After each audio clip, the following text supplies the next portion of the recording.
இருக்கிறாங்க. விஜய் வெண்ணிலாவை பார்த்து எனக்கு உன்னை பார்த்தாவே வெறுப்பாக இருக்குது அப்படின்னு சொல்கிறாரு. அதை கேட்ட வெண்ணிலா டென்ஷன் ஆகிடுறாங்க. உனக்கு என்னை விட அவள் தான் முக்கியமாக போயிட்டாளா அப்படின்னு கேட்குறாங்க. ஆமாண்டி, எனக்கு காவேரி தான் முக்கியம் அப்படின்னு சொல்லிடுறாரு விஜய்.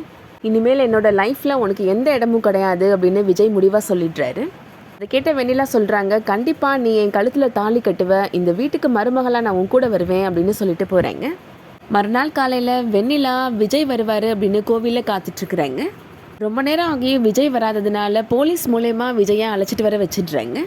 அங்கே வந்துமே விஜய் என்னால் வெண்ணிலாவை கல்யாணம் பண்ணிக்கவே முடியாது அப்படின்னு முடிவாக சொல்கிறாரு.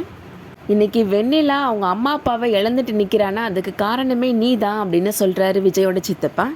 வந்த போலீஸ்காரங்கிட்ட விஜய் சொல்லி தான் நான் வெண்ணிலாவோட அம்மா அப்பாவுக்கு ஆக்சிடென்ட் பண்ண வச்சேன் அப்படின்னு சொல்கிறாரு.